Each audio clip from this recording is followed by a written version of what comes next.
Hello students, আমি তোমাদের GK GS teacher শতবিশা ma'am.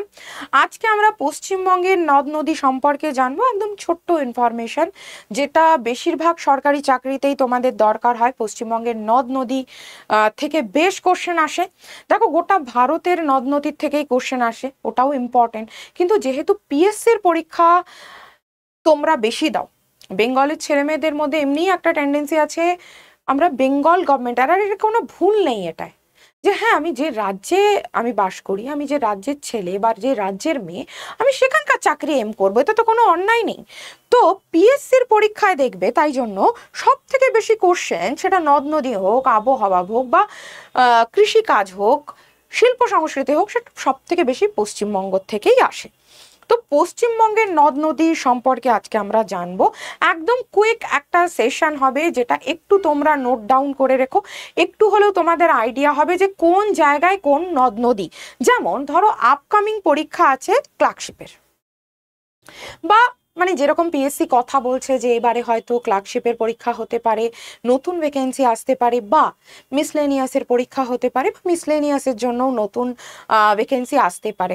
Sure হয়তো গভর্নমেন্ট এখনো, বা বোর্ড, পিএসসি বোর্ড এখনো সেরকম কিছু জানায়নি, বাট ধরেই নেওয়া যাচ্ছে ওনাদের যে সকল অফিসারেরা আছেন ওখানে, যারা ওখানে কাজ করছেন, তাদের কথাবার্তা শুনে কিছুটা তো আইডিয়া করতেই পাচ্ছি আমরা যে হয়তো আর 2-3 মাসের মধ্যেই হয়তো চলে আসবে, বা এমনও হতে পারে আর 1 মাসের মধ্যে চলে আসবে, তাই না? হয়তো আর 1 মাসের মধ্যে চলে আসবে। তো সেই জিনিসগুলোকে মাথায় রেখেই আমি ভাবলাম পশ্চিমবঙ্গের নদ নদী সম্পর্কে তোমাদের একটা মোটামুটি আইডিয়া দিয়ে রাখি। কারণ দেখবে, পিএসসির পরীক্ষায় কোন নদী কোথায় অবস্থিত সেটাই জানতে চায়, তাই না? উত্তরবঙ্গের নদ নদীর বৈশিষ্ট্য কি, সেটাও একটা এমসিকিউ প্যাটার্নে কোশ্চেন আসে। আরে ভাই, আমরা সবাই জানি উত্তরবঙ্গের নদী, ও উত্তর দিক মানেই হচ্ছে দার্জিলিং, ঠান্ডা জায়গা, মানে বরফ গলা জলই হবে। আমরা হিমালয় বা কাঞ্চনজঙ্ঘা বা বরফে ঢাকা পাহাড় বলতে কি বুঝি বাঙালিরা? দার্জিলিংই তো বুঝি। সেই কার্শিয়ান কালিম্পং বাদই দিলাম, সিকিম টিকিম গ্যাংটক ট্যাংটক ছেড়ে দাও, গ্যাংটক তো সিকিম তো আলাদা রাজ্য হয়ে গেল। আমরা বাঙালিরা পাহাড় বললে, পাহাড় দেখো অনেক রকমের আছে, পুরুলিয়াতেও পাহাড় আছে, বাঁকুড়াতেও পাহাড় আছে, তাই না? মামাভাগ্নে পাহাড় আছে, অযোধ্যা পাহাড় আছে, শুশুনিয়া পাহাড় আছে। আমরা বাঙালিরা যখনই ভাবি পাহাড়, একটু পাহাড়ে বরফ থাকবে না, সেই পাহাড় বললেই কিন্তু আমরা দার্জিলিং বুঝি। তাহলে উত্তরবঙ্গ মানে তো তাই, সেই দার্জিলিং, সেই তার আশেপাশের জায়গা, এটাই আমাদের কাছে উত্তরবঙ্গ। যদিও মালদা পর্যন্ত উত্তরবঙ্গ ধরা হয়, তাই তো দক্ষিণবঙ্গ মালদার আগে পর্যন্তই আমরা এন্ড করে দিই, মালদার থেকে আমরা ধরি উত্তরবঙ্গ। তো স্বাভাবিক ওই সকল জায়গায় যে নদী হবে, সেগুলো বরফ গলা জলেই পুষ্ট হবে। কোশ্চেন দেয়, দেখবে উত্তরবঙ্গের নদ নদীর বৈশিষ্ট্যগুলো নিম্নলিখিত কোনটি? হয়তো 4টে অপশন দিয়েছে, বরফ গলা জলে পুষ্ট, হ্রদ থেকে সৃষ্ট, তাহলে আমরা শিওর ওটা বরফ গলা জলে পুষ্ট। এবার যদি দক্ষিণবঙ্গের নদী বলি, দক্ষিণবঙ্গের নদী বললে আমাদের মাথায় একটাই, সেই গঙ্গা অথবা তার গঙ্গার আশেপাশের কিছু, সেই সুন্দরবন, সেই মাতলা, সেই পিয়ালি, সেই ঠাকুরন, এছাড়া আমাদের মাথায় কিছু আসবে না। আর কেনই বা আসবে? আমাদের এই নদীগুলো থোড়ি এতটাও জল টানে। হ্যাঁ, সমুদ্রের কাছাকাছি বলে জল ওতে আছে, তাই না? গঙ্গাও গিয়ে সুন্দরবনে পড়েছে। আবার আমাদের বর্ধমান এরিয়াতেও নদী আছে, বাঁকুড়া এরিয়াতেও নদী আছে, তাই না? এবার এই যে অজয়, দামোদর, আমাদের কোপাই, ছেড়ে দাও, আমাদের গঙ্গা, যেটাকে আমরা কলকাতায় হুগলি বলি, ব্যারাকপুরে হুগলি বলি, হাওড়ায় হুগলি বলি, আমরা তো গঙ্গা বলি না, কিন্তু আমরা সবাই জানি ওটাই গঙ্গা, তাই না?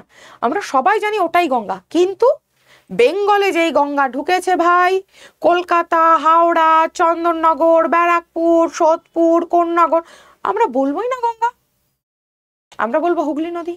যতই মনে মনে জানি না কেন গঙ্গা, হুগলি নদী। এবার এই হুগলি নদী, যেটাকে আমরা গঙ্গা বলছি না, মনে মনে জানি এ গঙ্গা, এই নদী যেই নদিয়াতে ঢুকে পড়বে, যেই নদিয়া ডিস্ট্রিক্ট, নদিয়া জেলায় ঢুকে পড়লো, সঙ্গে সঙ্গে নাম চেঞ্জ, ভাগীরথী। দেখবে শিয়ালদার থেকে একটা ট্রেন ছাড়ে ভাগীরথী এক্সপ্রেস, কেন?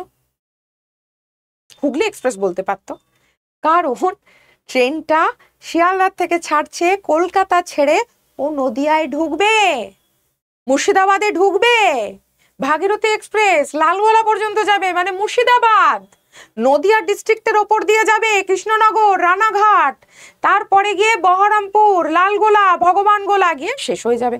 তো দুটো ডিস্ট্রিক্ট কভার করছে।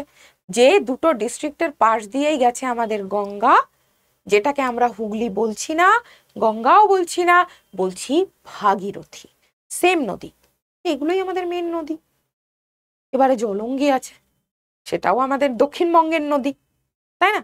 তো আমরা মেনলি জানবো কোন কোন ডিস্ট্রিক্টে, পশ্চিমবঙ্গের কোন কোন ডিস্ট্রিক্টে কোন কোন নদী আছে। কারণ কোশ্চেন দেয় কোপাই কোথায়, আচ্ছা কৃষ্ণনগরের পাশে নদীর নাম কি, আচ্ছা রানাঘাটের পাশে তাহলে নদীর নাম কি, কোশ্চেন দেয় না, নদী তীরবর্তী শহর। তো আমরা জানবো আজকে কোন কোন নদী কোথায় কোথায়। ম্যাপ অনুযায়ী যদি বলি, একটা জিনিস দেখো, ম্যাপটার দিকে যদি একটু তাকাও, মেন নদী কিন্তু দেখো সেই গঙ্গা, এই জায়গাটা দেখতে পাচ্ছ, দেখো ডাইরেক্ট ব্লু, দেখো পুরো নদী আসলো, দুটো ভাগে ভাগ হচ্ছে, কিন্তু আলটিমেটলি সেই সুন্দরবন। এখান থেকেও নদী ভাগ হচ্ছে, দিয়ে এপাশে আলাদা। এই আমাদের বেঙ্গলের ম্যাপ, এই আমাদের বেঙ্গলের ম্যাপ। পুরো গঙ্গা দেখো এখানেই মেনলি বিস্তৃত, না মেনলি এখানেই বিস্তৃত। তো চলো ঝটপট দেখে নিই। দার্জিলিং, দার্জিলিং এর কি কি নদী, মহানন্দা, তিস্তা, মেচি, জলঢাকা, গিস, নাবুচ, এই হচ্ছে দার্জিলিং এর নদী। জলপাইগুড়ির তিরসা, তিস্তা, তোরসা, জলঢাকা, রায়ডা, কালজানি, মহানন্দা, সংকোষ, মুজনাই, করুণা, করলা, নেওড়া, এই পারপাসে হচ্ছে নেওড়া ভ্যালি। জলপাইগুড়িতে ন্যাশনাল পার্ক আছে, জাতীয় উদ্যান নেওড়া ভ্যালি, এখন তো 7 নম্বর জাতীয় উদ্যান নেওড়া ভ্যালি, এই সেই নেওড়া ভ্যালির নদী। তো যদি কোশ্চেন আসে নেওড়া নদী বা রায়ডাক নদী বা জলঢাকা নদী কোথায়, কোথাকার নদী, জলপাইগুড়ি হলো। কুচবিহারে কি কি পড়ছে, তিস্তা, তোরসা, রায়ডাক, জলঢাকা, সংকোষ, কালজানি, কালিন্দী, এগুলো সব উত্তরবঙ্গের নদী। উত্তর দিনাজপুর, উত্তর দিনাজপুরও উত্তরবঙ্গের মধ্যে পড়ছে। কি কি পড়ছে,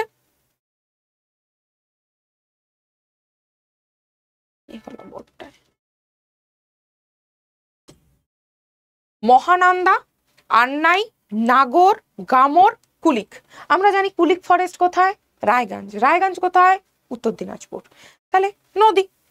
আচ্ছা দক্ষিণ দিনাজপুরের নদী মহানন্দা, আত্রাই বা আত্রেই, আত্রাই বা আত্রেই, পূর্ণভবা, টঙ্গন বা টাঙ্গন, আর অঙ্গন।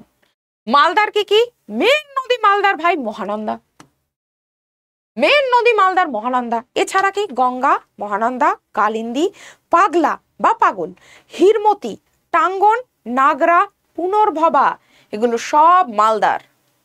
মুর্শিদাবাদের কি ভাগীরথী, মেনলি ভাগীরথী, মেনলি ভাগীরথী। ভৈরব, জলঙ্গি, ময়ূরাক্ষী, দ্বারকা আর পিয়ালমারা, ব্রাহ্মণী, এগুলো সব মুর্শিদাবাদের নদী। আর কি বীরভূমের বক্রেশ্বর, দ্বারকেশ্বর, ব্রাহ্মণী, ময়ূরাক্ষী, পাগল বা পাগলা, এই যে দেখো মালদায় যে নদীটা পাগল বা পাগলা, সেম নদী পাগল বা পাগলা, বুঝতে পারলে? কুলা, শাল, হিংলা, অব্যয়, দ্বারকা, এগুলো সব নদীর নাম, সব নদীর নাম। বর্ধমানে কি কি, ভাগীরথী, ব্রাহ্মণী, অজয়। বর্ধমানের মেন নদী হচ্ছে অজয়, দামোদর, এছাড়া বাঁকা, বরাকর। নদিয়ায় কি Bhagirathi main, Churni main, Jalangi main, এছাড়া ইছামতি আছে, ভৈরব আছে, মাথাভাঙা আছে। নেক্সট উত্তর চব্বিশ পরগনা, আমাদের জেলা, ইছামতি, বিদ্যাধরী, এগুলো হচ্ছে মেন। এছাড়া যমুনা আছে, কালিন্দী আছে, রায়বঙ্গল আছে। উত্তর চব্বিশ পরগনায় যমুনা কোথায় ম্যাম, কোথায়? ত্রিবেণী সঙ্গমের আগে। দক্ষিণ চব্বিশ পরগনা মাতলা, বিদ্যাধরী, সপ্তমুখী, গোসাবা, হাড়িভাঙা, কালিন্দী, রায়মঙ্গল। হুগলি কোথায়? হুগলি ডিস্ট্রিক্টে দামোদর, রূপনারায়ণ, দ্বারকেশ্বর, মুন্ডেশ্বরী, হুগলি, সরস্বতী যে নদীটা শুকিয়ে গেছে, কুন্তি, বেহুলা। বাঁকুড়া দামোদর, দ্বারকেশ্বর, গন্ধেশ্বরী, শিলাবতী, কংসাবতী বা কাঁসাই।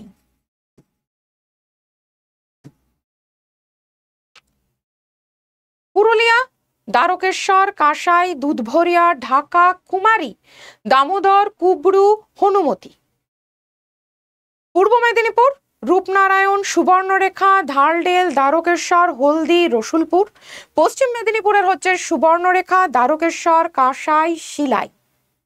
শিলাই মেনলি পশ্চিম মেদিনীপুরের লোকজন, তোমরা যারা পশ্চিম মেদিনীপুর থেকে বিলং করো, শিলাইয়ের প্রতি একটা ভালোবাসা আছে না তোমাদের? আমি জানি আছে। পশ্চিম মেদিনীপুরের মানুষ শিলাইকে খুব ভালোবাসে, যেরকম উত্তর চব্বিশ পরগনার লোকজন আমরা হুগলিকে খুব ভালোবাসি, তেমনি শিলাইকে খুব ভালোবাসে। তো এই হচ্ছে মোট আমাদের নদ নদী, যেটা পশ্চিমবঙ্গ রিলেটেড। দেখো বেশি সময়ও লাগলো না, তাই না? একদমই সময় লাগলো না, ঠিক কিনা? তাহলে মাত্র 10-12 মিনিটে আমরা পশ্চিমবঙ্গের নদ নদী রিলেটেড একটা আইডিয়া পেয়ে গেলাম, যেগুলো আমরা পরপর খাতায় লিখে রাখবো। যখনই কোশ্চেন দেবে, ও আচ্ছা দ্বারকেশ্বর, তাহলে কোথায়?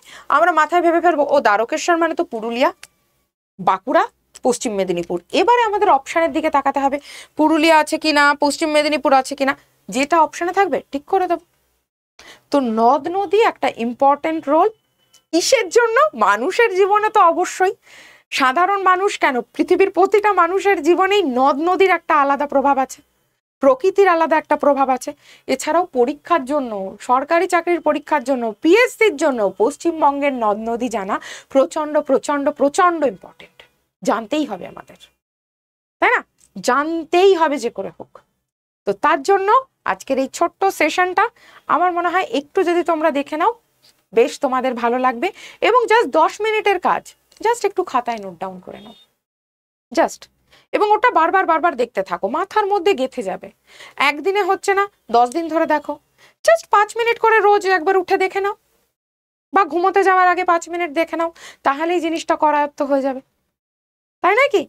চলো, তো আবারও বলি, ক্লার্কশিপ এবং মিসলেনিয়াস পরীক্ষা, যেটা পিএসসি ডাব্লিউবিপিএসসির, খুব সম্ভবত ভ্যাকেন্সি আসতে চলেছে। অ্যাজ পার পিএসসিতে যারা এখনো সার্ভিস করছেন এবং বড় পোস্টে আছেন, তাদের বক্তব্য অনুযায়ী, যেহেতু এখনো পর্যন্ত কোনো নোটিফিকেশন কিন্তু পাবলিশ হয়নি, তো অফিসিয়াল নোটিফিকেশন আসলেই আমরা জানিয়ে দেবো। বাট খুব সম্ভবত হয় এ মাসে, মানে এ মাস বলতে আমি ডিসেম্বর বলছি না, এ মাস বলতে আমি জানুয়ারি বলছি। তো খুব সম্ভবত জানুয়ারিতে বা ফেব্রুয়ারির মধ্যে। এবার পিএসসির কেউ তো বলছেন যে এমনও হতে পারে যে ডিসেম্বরেই বেরিয়ে গেল। দেখো, ডিসেম্বরে যদি বেরিয়ে যায় তাহলে তো খুশির অন্ত নেই। তাহলে তো পশ্চিমবঙ্গের এত ছেলে মেয়ে, তোমরা প্রিপারেশন নিচ্ছ, আমরা তোমাদেরকে পড়াচ্ছি, আমরা জানি তোমাদের মধ্যে চাকরি পাওয়ার একটা অদম্য ইচ্ছা আছে, এতে তো কোনো ডাউটই নেই। আই এগ্রি, এতে কোনো ডাউট নেই।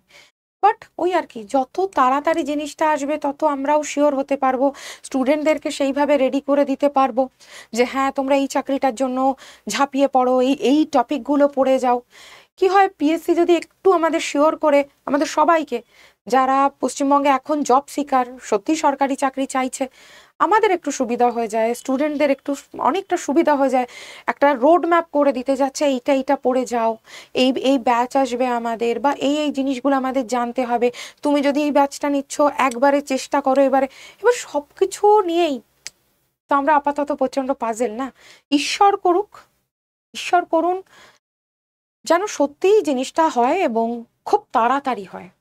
মানে আর আমি শিওর তোমাদের মধ্যেও ধৈর্যের বাঁধ ভাঙতে শুরু করেছে, ধৈর্যের চ্যুতি হতে শুরু করেছে। তো যত তাড়াতাড়ি জিনিসটার থেকে রেহাই পাওয়া যায় আর কি, যত তাড়াতাড়ি জিনিসটার থেকে একটা রাস্তার দিকে এগোনো যায় যে না এবারে একটা আমার ব্যবস্থা হবে, তাই না?